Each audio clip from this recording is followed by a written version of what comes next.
So I'm going to be talking about, as you'll see from the slide, the three pillars of the triple bottom line, which many of you will be very familiar with, I'm sure.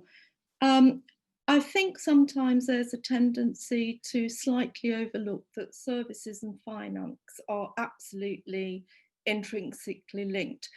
And there's a lot that one can do to actually make finances look better for all of the reasons you've heard of so far and will continue to hear about, whether you're dealing with a problem, need a communication issue, fundraising, it's relevant for all of these things. And I include environment because it gives the organisation a solid base to work from. And actually, we'll all suffer if we don't think about the environment.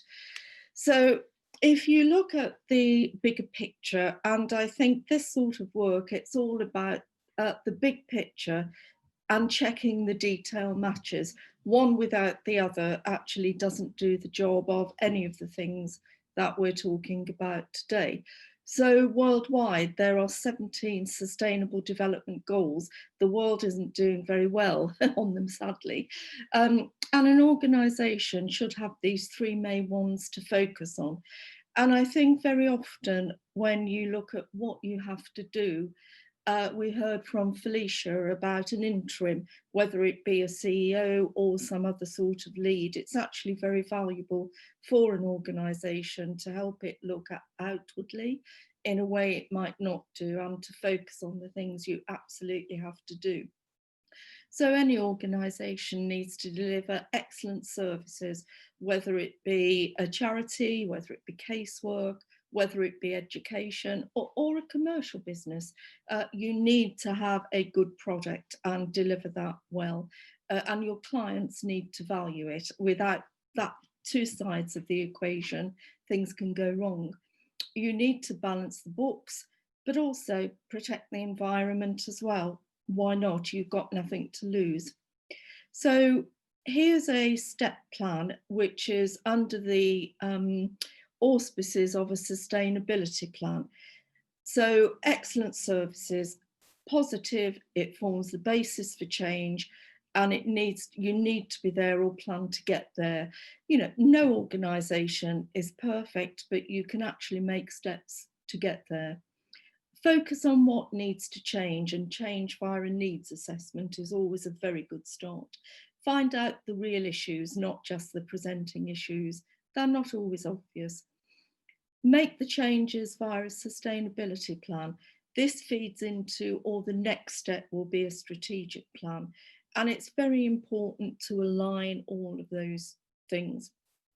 So finances, what's the magic ingredient making them funder friendly? Well, make sure you deliver on what you're meant to deliver on, your mission, and your finances reflect that. So, for example, in a charity, typically staff will cost about 80% of the budget. If it's 30%, you've got a problem.